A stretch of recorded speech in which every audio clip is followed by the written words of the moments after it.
Austin Rhodes, 164, Mike Bliss, 141, and Ryan Blaney, 25th place, 127 points.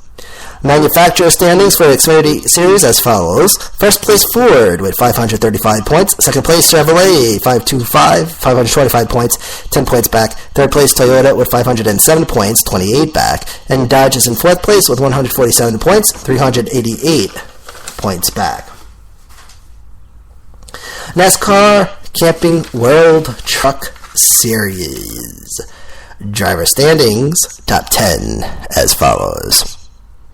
First place, Matt Crafton in the 88 truck, 305 points, Kurt Leda. Number 2 is second place, Tyler Reddick, 19 truck, 280 points and 25 points back. Third place, Eric Jones in the number 4 truck, 273 points and 32 back.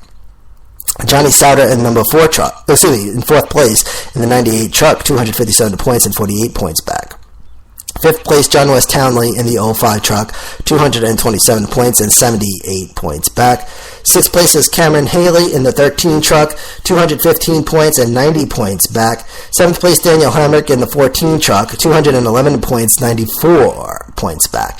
Eighth place, Spencer Gallagher, he's in the 23 truck, 209 points, 96 points back. Ninth place is Timothy Peters in the 17 truck, 207 points and 98 points back. And then Justin Boston in 10th place, the 54 truck, 205 points and 100 points back.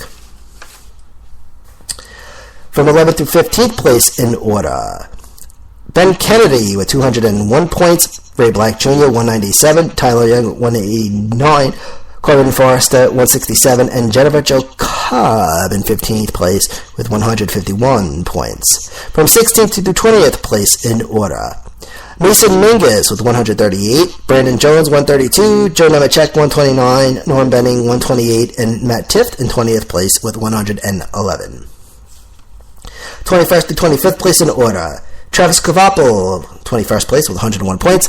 Austin Traviot and James Bosher both have 100 points. Austin Terriot in 22nd, James Bosher 23rd. 24th place, Tyler Tanner with 93 points, and Jordan Anderson with 88 points in 25th place.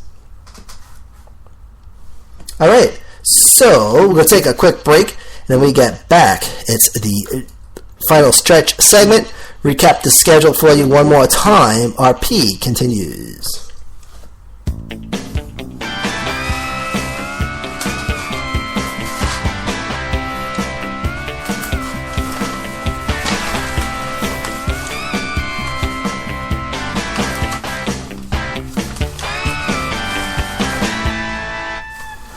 All right, welcome back, ladies and gentlemen, to the Racing Podcast. And so we're going to recap the schedule for you one more time, and then it is a wrap for this evening. All right, so some NASCAR news, a little bit. Not too much. And let's see, I think I lost the schedule. So we'll just do the news, and then we'll call it a wrap for today. All right, so Brian France, he's he was on NASCAR's Race Hub the other day, and he's saying that he was explaining how NASCAR will be looking for ways to make racing better, and he's talking about reducing downforce created by aerodynamics. However, back in May, NASCAR Vice President Steve O'Donnell explains that recent tests have not proven or didn't provide enough to warrant that the way the car should be set up. Brian France says to Fox Sports 1, quote, we're not done yet. That's the number one thing, referring to France's comments on Fox Sports 1 and about the downforce. After a council of drivers, there may be some changes in 2016. A group of drivers met with officials at Dover Speedway, voicing concerns over TV ratings, and competition, and the big one, safety. So some stuff to know about there. And, alright, so, in Michael Waltrip, here's the big one. And I found the schedule, ladies and gentlemen, so we're good to go. Okay, found the schedule. Michael Waltrip Racing is swapping crew chiefs, okay? And, so here's the deal. So David Reagan's crew chief, okay, will be Brian Patty. Crew chief Brian Patty will be Clint Boyer's crew chief, okay? And Clint Boyer's crew chief, Billy Scott, will be David Reagan's crew chief, prescribed by Michael Waltrip Racing. Clint Boyer in the 15 car, and David Reagan in the 55. NASCAR has issued warnings to... source, the Augusta Chronicle. NASCAR has issued warnings to Jimmy Johnson and Danica Patrick. Jimmy Johnson has been warned after 3 weeks of pre-race violations discovered during pre-race inspections. 3 pre-race inspections last weekend at Pocono. And Danica Patrick also received warnings for failing pre-qualification inspections too many times.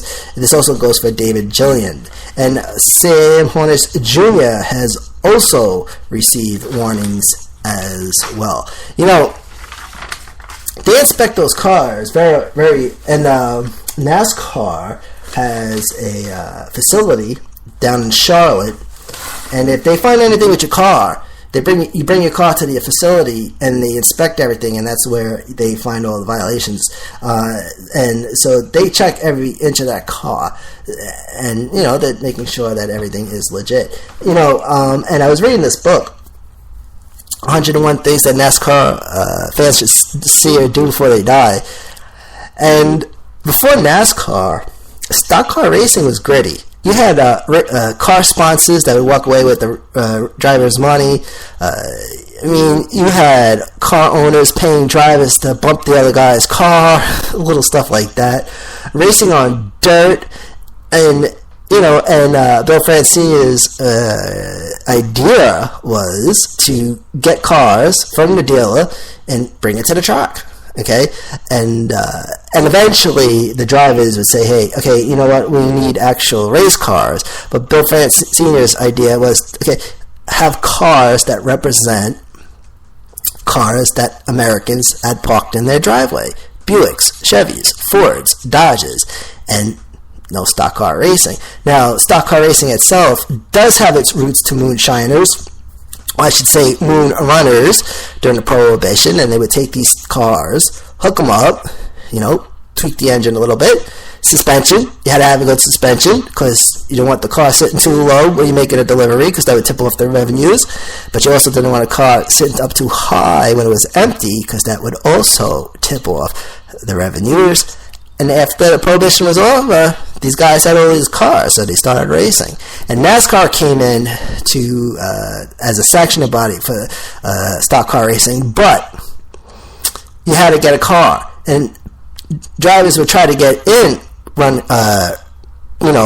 bootleg runners' cars, but got disqualified because there was a car that was already built for running moonshine, and had to be a new car. Get a car from the dealer, bring it to the track, and you get these new cars, and they get beat up on because there's dirt, rocks, and stuff, and very, very interesting stuff. How the sport that we go watch on Sundays grew and developed. But NASCAR, formed by Bill Francini in 1947. And of course, NASCAR at the time stood for the National Association of Stock Car Auto Racing. Nowadays, it's known as the National Association for Stock Car Auto Racing. So there you go.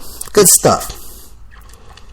Alright, so let's do the schedule, and we're going to be out of here. So, going to try to get it done pretty quick. I'm doing my best to get the podcast a little shorter, but I'm having too much fun over here, and that is why. And the final stretch segment where we just kick back and relax and just, wrap everything up. Okay, so Saturday, actually, hold on. Let's start with the Xfinity Series first. and then we'll go to the trucks. So Saturday, June 13th at 1:30 p.m. on Fox Sports 1 and MRN, it is the Great Clips 250 benefiting Paralyzed Veterans of America, and that's from Michigan International Speedway. 125 laps scheduled. And then on Saturday, June 13th at 8:30 p.m., it's the American Ethanol presents the Driving for Lineman. Okay, Driving for Lineman 200, brought to you by Amarin, and that is again from the Gateway Motorsports Park in Illinois, and there is 100 laps on the nose scheduled there.